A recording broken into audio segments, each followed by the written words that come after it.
Vice President Sara Zimmerman Duterte.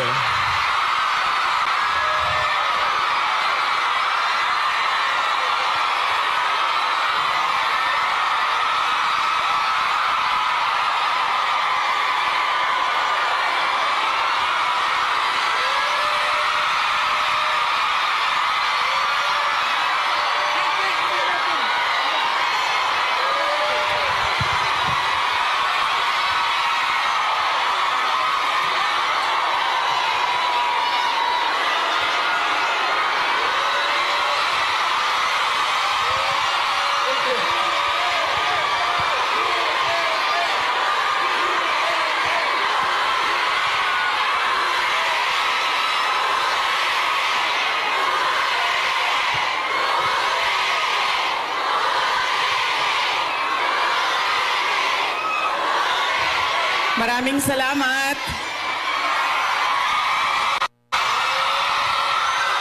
Magandang umaga sa inyong lahat. Maaari po siguro muna kayong maupo.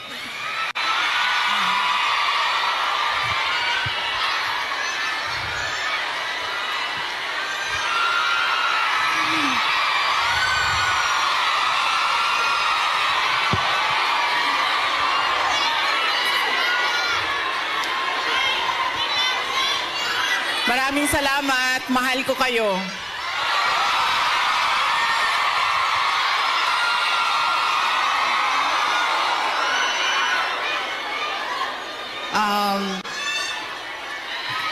Upo muna siguro para yung mga nasa likod makakita din. Kawawa naman yung nasa likod. Okay?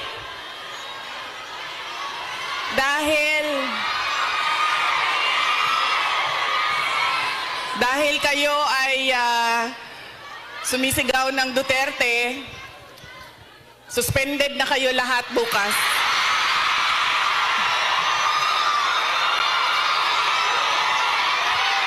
Suspended kayo, suspended.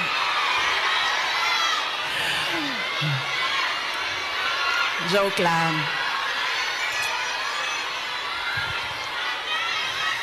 Unahin ko muna ang aking mga pagpapasalamat. Mga thank you muna dahil baka sa sobrang daldala natin mamaya sa sobrang pagbibigay ng mensahe ay makalimutan ko ang mga pagpapasalamat. Kaya mabuti nang mauna ang mga pagpapasalamat. Una, tayong lahat ay nagpapasalamat sa Hong Kong government and sa Hong Kong police sa kanilang tulong sa atin para mabuo ang ating pasasalamat ngayong araw na ito. We would like to thank the Hong Kong government and the Hong Kong police for their cooperation, for their support to our Thanksgiving this morning on this very beautiful Sunday. Marami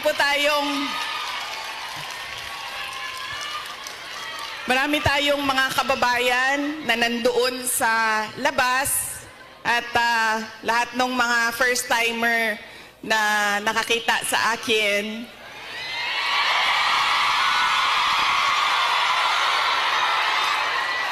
Sabi nila, ang ganda mo pala, bakit mukha kang...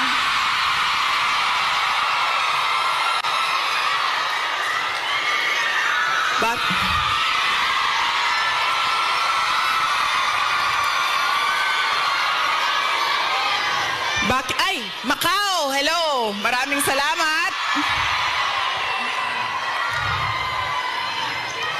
Okay. Sabi niya, ang ganda mo pala, bakit mukha kang...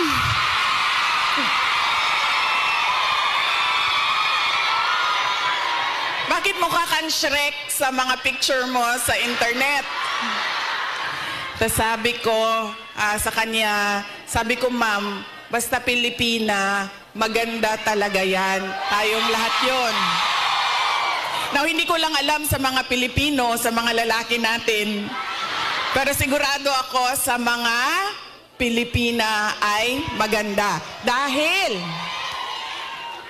ano ang ating proof o evidence sa buong mundo na maganda talaga ang Pilipina?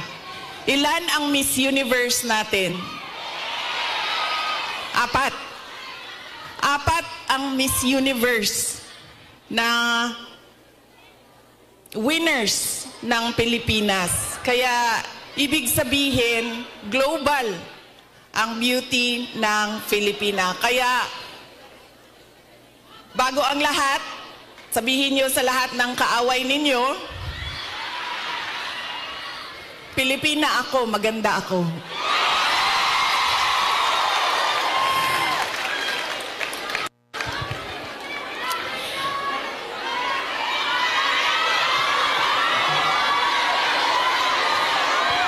Sabi natin, 'di ba?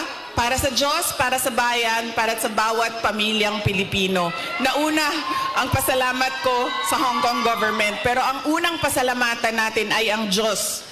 Para sa araw na ito, para sa magandang araw na ito, at para sa oportunidad, pagkakataon na ibinigay niya sa atin na magsama-sama ngayong March 9 dito sa Hong Kong.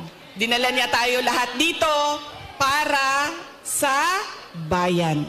Yan po ang pagpapasalamat natin sa ating Diyos. Dahil binigyan niya tayo ng isang araw ulit na magising, mag-ayos, pumunta dito at pag-usapan ang Thanksgiving, pagpapasalamat at pag-usapan ang ating bayan.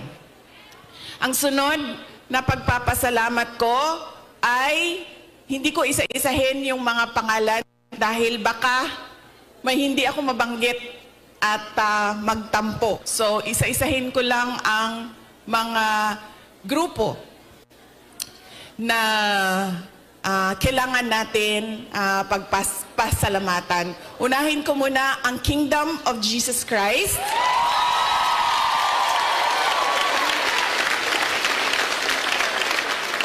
Dahil sa kanilang pagod, luha at pawis para mabuo ang ating Thanksgiving ngayong umaga na ito. Ang sunod na kailangan natin pagpasalamatan kailangan ko pagpasalamatan ay kayong lahat, mga kababayan namin, mga kababayan namin dito sa, ang iba galing pang Pilipinas. Marami tayong mga bisita na galing Pilipinas, galing Hong Kong, galing Macau, meron pang galing sa China at merong galing Japan.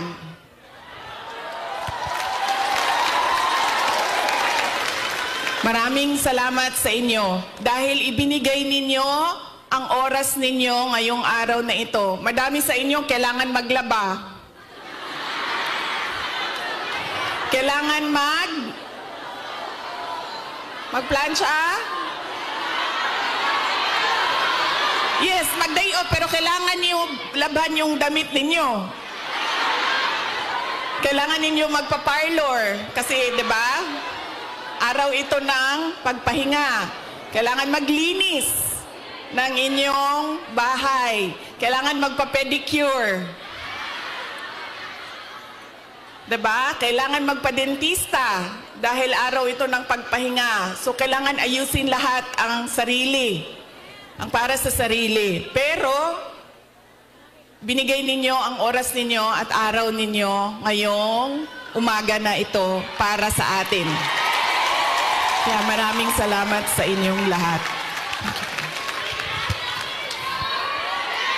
At alam nyo, kanina habang naglalakad ako, kasi malapit lang kami, so naglakad lang kami. Ang ganda ng weather ninyo dito sa Hong Kong, no? Nakakaganda siya ng kutis.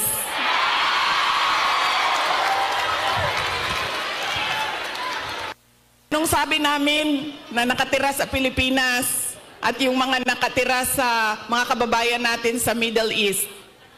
Sana all malamig ang tinitirhan. Sana all maganda ang kutis.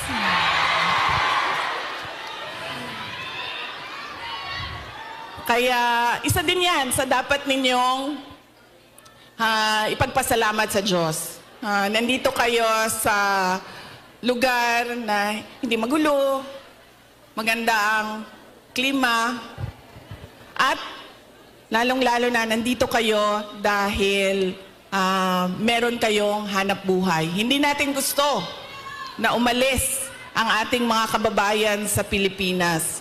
Pero marami sa atin, dahil walang oportunidad sa ating bayan, ay nakikipagsapalaran sa iba't ibang lugar sa mundo para sa inyong mga pamilya.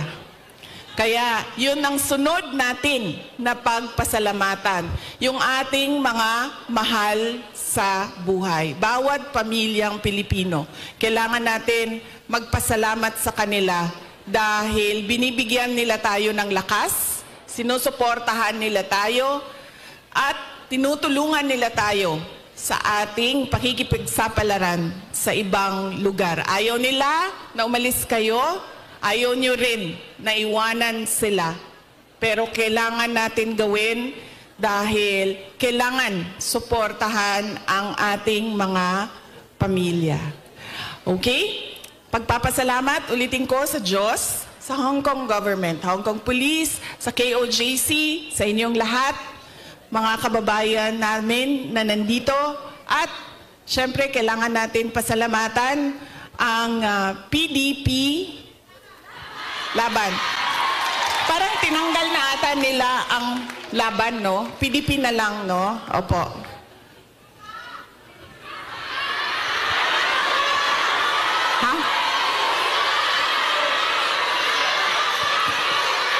Okay, suka.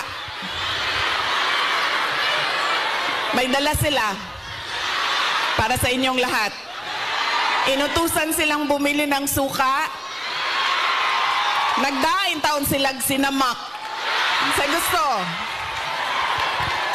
Nagdala po sila og pinakurat. Kinsay gusto. Okay. Bagay na sa lechon Macau og pinakurat. Kaganina bitaw, naglakaw ko dito. Kanaganing, ay, sorry. Kanina, naglalakad ako doon. Yun bang nakabitay ng mga lechon Macau ba yan, no? Sa isip ko kanina. Sabi ko, kakain kaya muna ako. So sabi ko, ay hindi, picturean ko na lang muna. Andito sa aking cellphone yung roasted duck at yung roasted goose. Roasted goose. At tikman ko nga yun. Balikan ko. Roasted goose at yung parang lechon Macau. Bagay sa suka.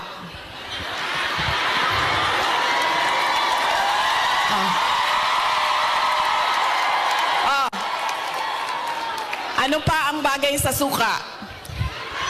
May oras pa ba ako? Bigla na lang ako palisin dito. Ano pa ang bagay sa suka? Ang ating chorizo longganisa. Diba? Bulad. Chicharon. Mangga. Mangga at suka. Kinilaw.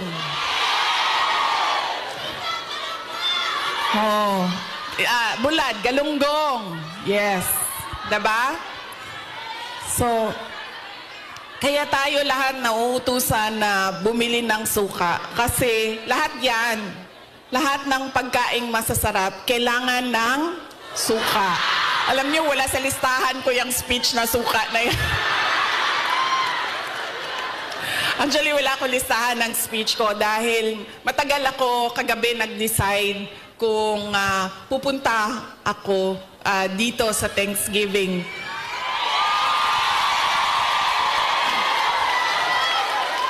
Kaya wala akong listahan ng speech. Pero yes, alam nyo, marami siguro sa inyo ang nautusan na bumili ng suka at mantika.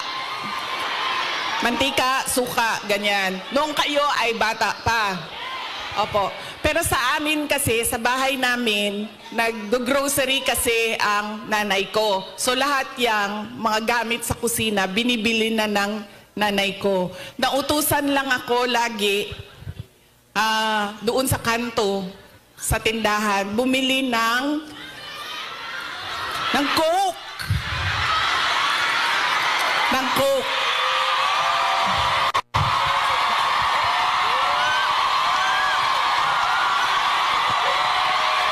I'm sorry.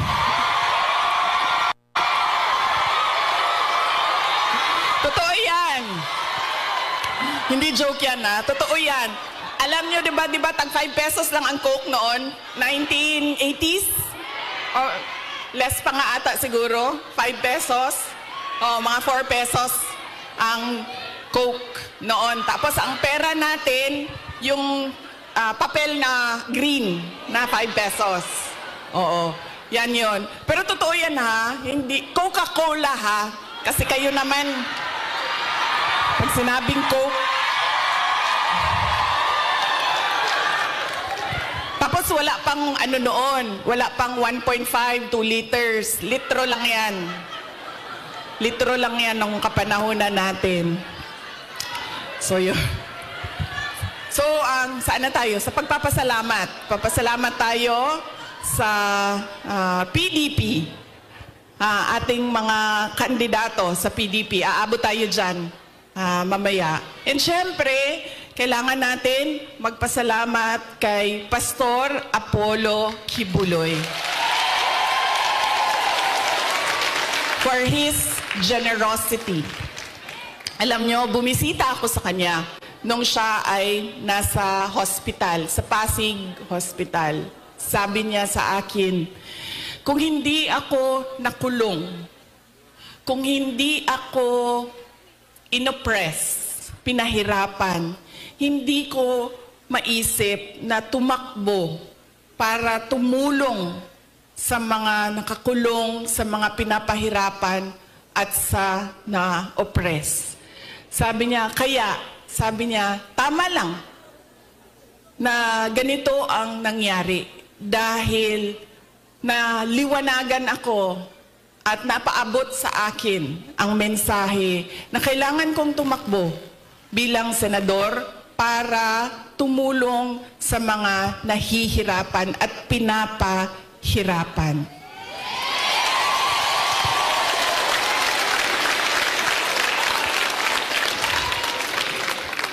Sabi din niya sa akin, sabi niya, ikaw, kahit anuman ang sabihin man nila na kasalanan mo ang lahat ng ito, Inday Sara, sabihin man nila, kasalanan mo ito dahil hindi ka tumakbong Pangulo.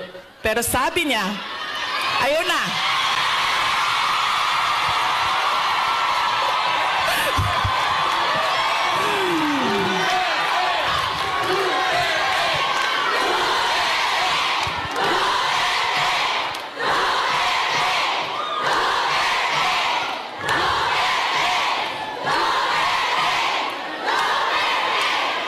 Sabi niya, makinig tayo kay Pastor Apollo Kibuloy dahil siya ang araw-araw nagbabasa ng Bible.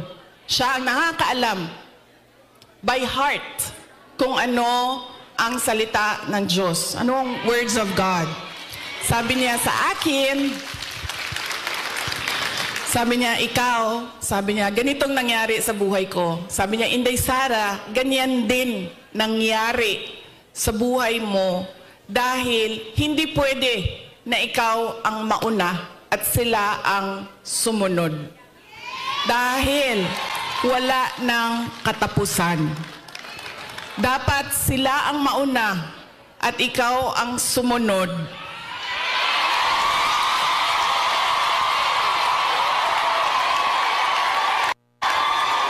Para matigil na at hindi na paulit-ulit ang kahirapan sa ating bayan. Kaya nung sinabi niya sa akin yon, hindi na masyadong masakit. Masakit pa rin sa akin pag nakakarinig ako ng kasalanan mo yan lahat, Inday Sara. Pero iniisip ko na lang, naku, sinabihan ako ni Pastor Kibuloy, you are there, you are where you are intended to be by God. Exactly where you are.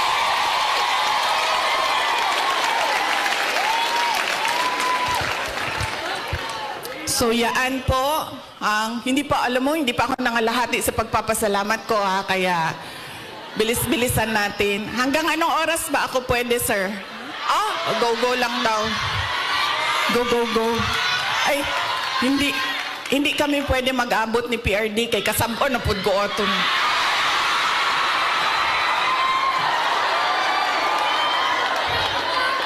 Kibaw mo nang nagsayo ko, Tagalog day. Alam nyo, bakit ako nandito ng maaga? Gumising talaga ako ng maaga. Ang alarm ko, 6:30 a.m., 7 a.m., 7:30 a.m., 8 a.m. 4 yung alarm ko. Para hindi kami mag-abot ni President Rodrigo Duterte. Kasi pagagalitan na naman niya ako sa mga pangyayari. No, hindi man siya nagagalit. Actually, mabait. Kumalma na si PRD nung medyo nagka-edad na siya. Mahal ko kayo.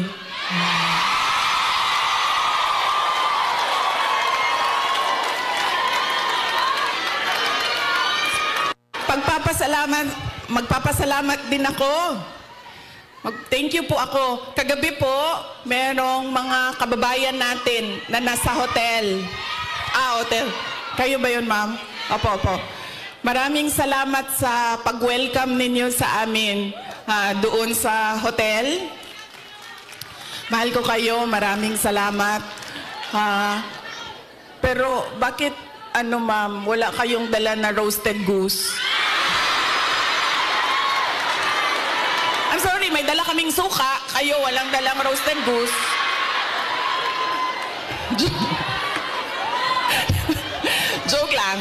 Joke lang. Pero salamat salamat sa pag-welcome ninyo sa amin doon. Sigurado ako na kahapon may kailangan din kayong gawin. Busy din yung oras ninyo. Pero pumunta kayo doon at winelcome nyo kami sa hotel. Maraming salamat sa inyo.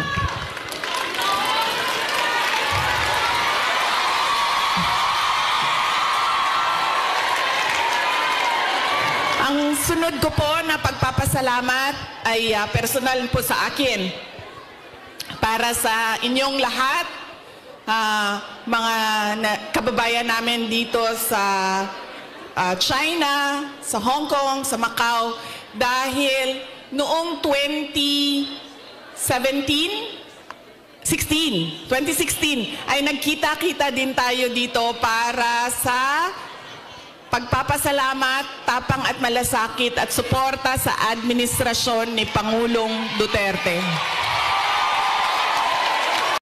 Kami ang boses ng masa, hindi natatakot. Katotohanan lang, di kami nalulunod. Walang bahid ng sismis, lahat ay totoo. Kahit sino ka pa, pag mali ka babanatan ka. Walang pinipiling kulay, wala kaming kinikilingan. Basta para sa bayan, kami lalaban. Pagdama palakpakan,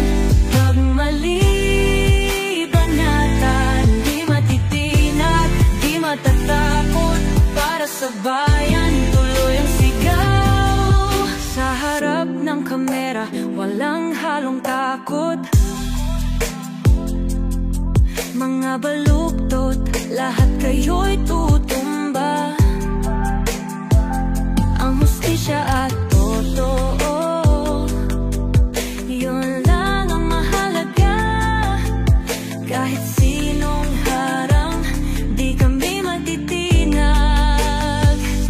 Walang pinipiling kulay, wala kaming kinikilingan. Basta para sa bayan, kami lalaban. Pag tama palakpakan, pag mali banatan. Di matitinag, di matatakot, para sa bayan tuloy ang sigaw. Kung nasa tama ka, ikaw ay aming kasama. Pero pag mali ka, handa ka na bang mabasag? Banateros kami, walang inuunan, dahil bayan muna bago ang sarili.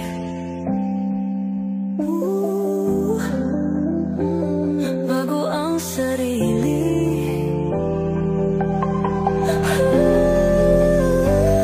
Pag tama palakpakan, pag mali banatan.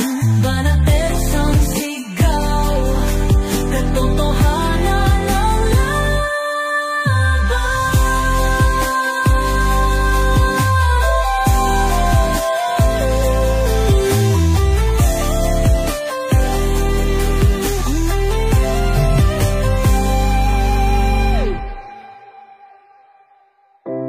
Sa harap ng kamera, walang